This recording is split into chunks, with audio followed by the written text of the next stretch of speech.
Perang Dunia Kedua mengakibatkan kematian sekitar 55 juta orang di seluruh dunia. Perang ini adalah konflik terbesar dan paling destruktif sepanjang sejarah. Perang Dunia Pertama berakhir dengan gencatan senjata dan dibuatnya Perjanjian Versailles. Perjanjian Versailles menjadi pukulan berat bagi rakyat Jerman dan memicu runtuhnya Republik Weimar pada 1933. Selama beberapa dekade kemudian, karir Hitler melonjak menjadi kanselir, dan saat Presiden Paul von Hindenburg meninggal dunia, ia mengangkat dirinya sebagai Führer atau komandan tertinggi paramiliter Nazi. Saat berkuasa, Hitler mengecam Perjanjian Versailles, menyebutnya tak adil. Saat berakhirnya Perang Dunia Pertama, kedua pihak sepakat mengakhiri Perang Dunia Pertama dengan gencatan senjata. Artinya adalah perang berakhir tanpa ada negara yang kalah atau menyerah. Namun, Perjanjian Versailles seolah memberi pukulan telak bagi rakyat Jerman. Isi perjanjian tersebut adalah Jerman harus membayar reparasi perang senilai 20 miliar Goldmark, saat itu setara dengan harga 7.000 ton emas. Kekalahan Jerman membuat Hitler patah semangat dan membutuhkan fokus baru. Demikian dikutip dari Daily Telegraph. Hitler dan para pemimpin Jerman lainnya percaya bahwa Jerman kalah pada Perang Dunia I karena harus bertempur di dua front. Untuk mencegah hal tersebut, Hitler dan Joseph Stalin dari pemimpin Soviet menandatangani perjanjian non-agresi 10 tahun pada 23 Agustus. Pada 1 September 1939, Jerman menyerbu Polandia.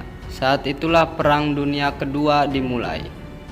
Strategi diawali menghancurkan kontrol udara musuh, rel kereta api, jalur komunikasi, dan penjatuhan amunisi. Sekitar 1,5 juta tentara Jerman dikerahkan untuk menginvasi Polandia.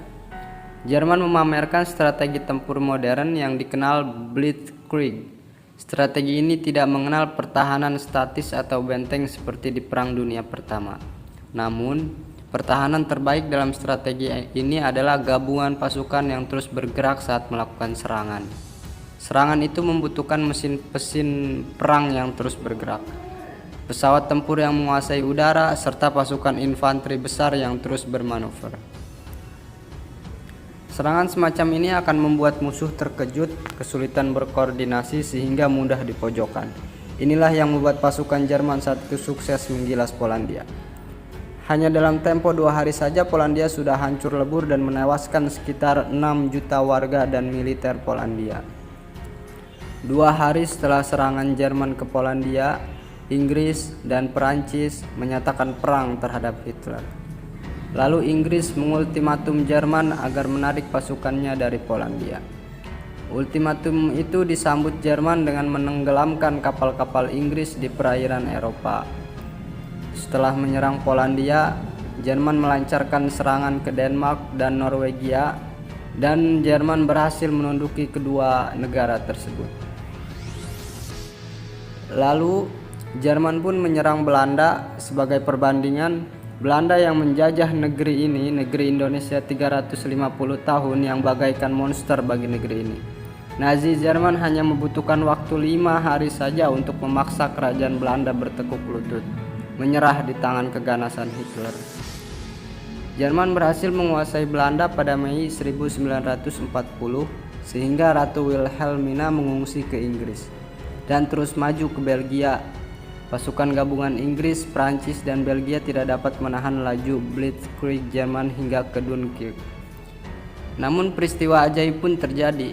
Di saat pasukan gabungan sekutu terdesak, Hitler memerintahkan pasukan yang dikomandani Hans Guderian tidak maju ke Dunkirk, dan akhirnya pasukan sekutu berhasil diungsikan ke tanah Inggris.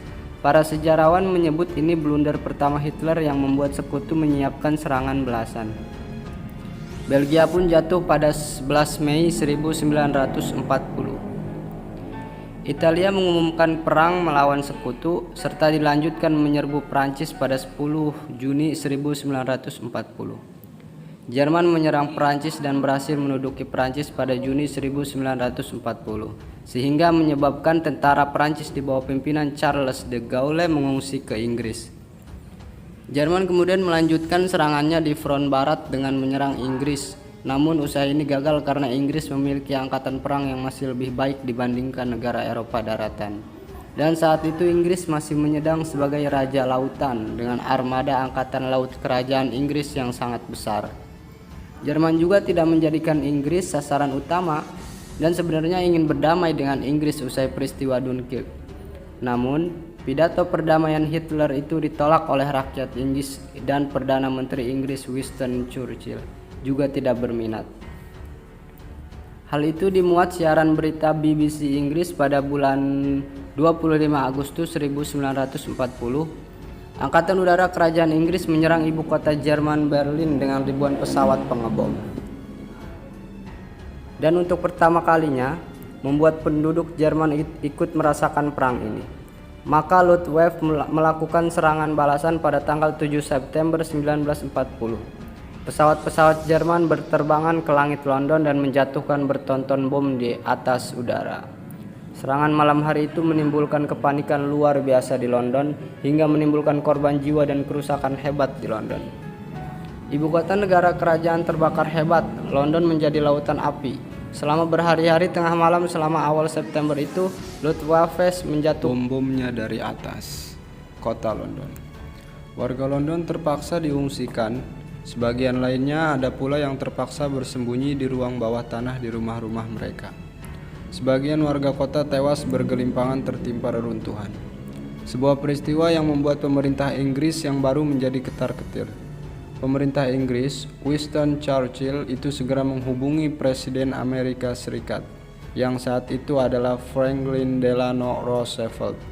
Ia meminta agar Amerika Serikat segera turun tangan dan segera terlibat dalam perang Eropa. Inggris pun mendapatkan bantuan dari Amerika Serikat. Hal ini menyebabkan Jerman, Italia, dan Jepang menandatangani Fakta Pertahanan Militer pada tanggal 27 September 1940. Fakta tersebut berisi kesepakatan untuk saling menolong jika salah satu dari ketiga negara tersebut diserang oleh negara lain. Selain itu, terjadi pula peperangan di front timur yang berpusat di wilayah yang memisahkan Jerman dan Uni Soviet. Hitler dan Stalin awalnya membuat perjanjian tidak saling serang, namun Hitler tak mengindahkannya. Jerman menyerang ke arah timur untuk menguasai Uni Soviet pada 22 Juni 1941.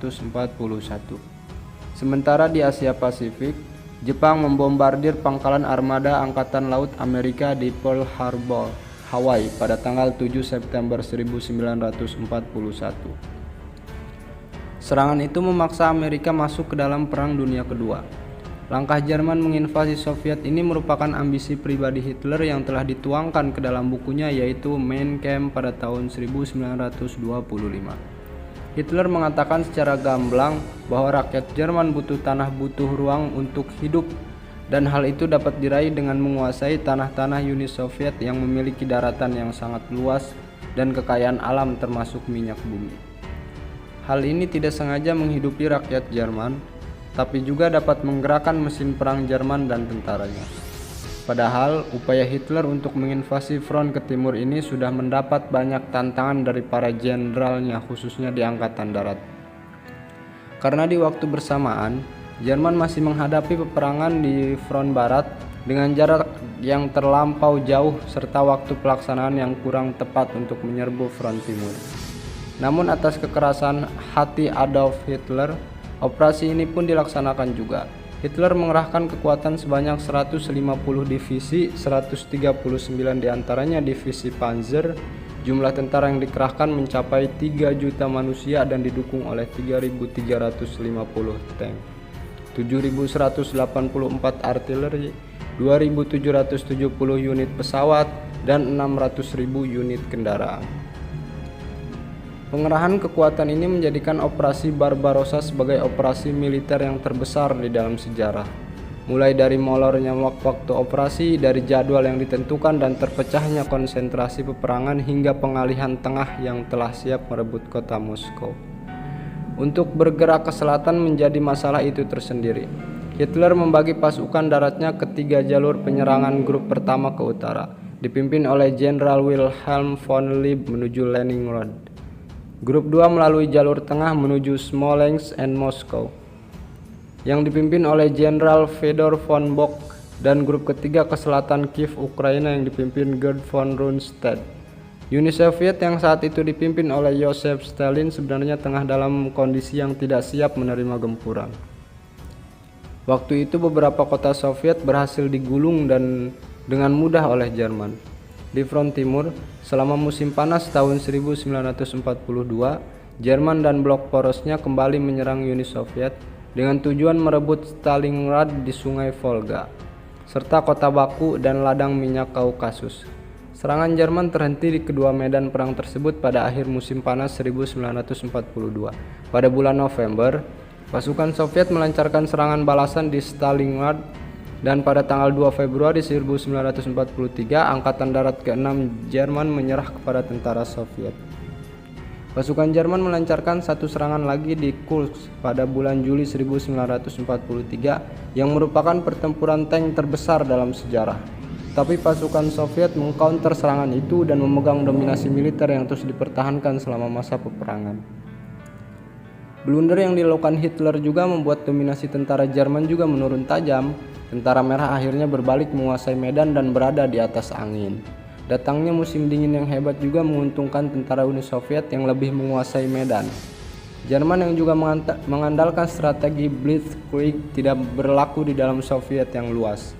Impian Hitler untuk menguasai Soviet pun harus terkubur dalam-dalam bersama dengan membekunya pasukan baja mereka dan alat-alat tempur kebanggaan sang Führer. Jerman harus keluar dari Rusia sejak dipukul mundur dari Stalingrad pada tanggal 19 November 1942. Tentara Rusia menyerbu Polandia dan daerah Balkan yang dikuasai Jerman.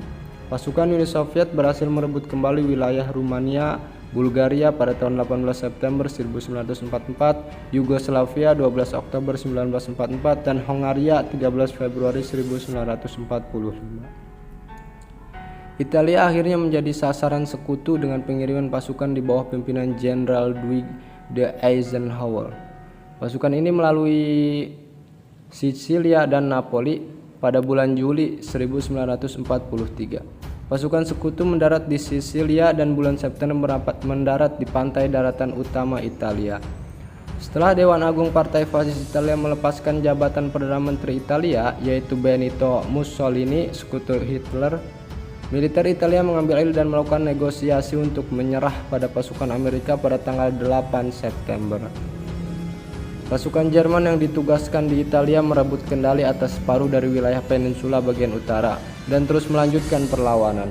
Mussolini yang telah ditangkap oleh pihak militer Italia diselamatkan oleh komando SS Jerman pada bulan September dan mendirikan rezim boneka neofasis di bawah penguasaan Jerman di Italia Utara.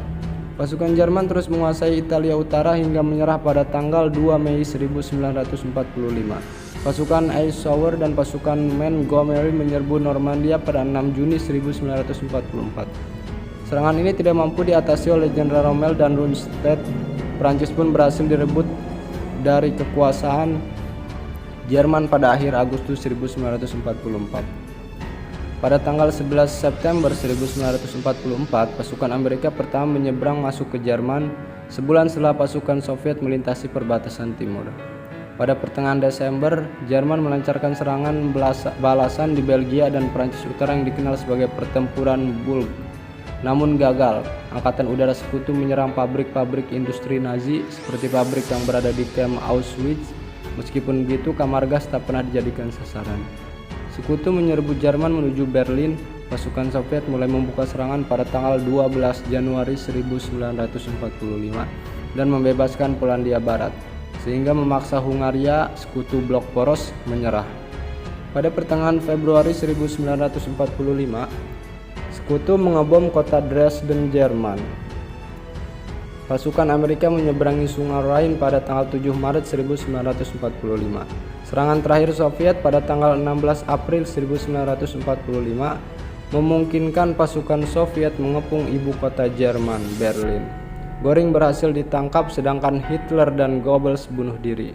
Laksamana Dönitz menyerah tanpa syarat pada 8 Mei 1945. Jerman pun dinyatakan menyerah tanpa syarat. Jerman akhirnya bersedia menandatangani perjanjian perdamaian di Potsdam pada 2 Agustus 1945. Sekutu kemudian terus melancarkan aksinya dengan berhasilnya pasukan Amerika Serikat mengalahkan Kaigun Jepang.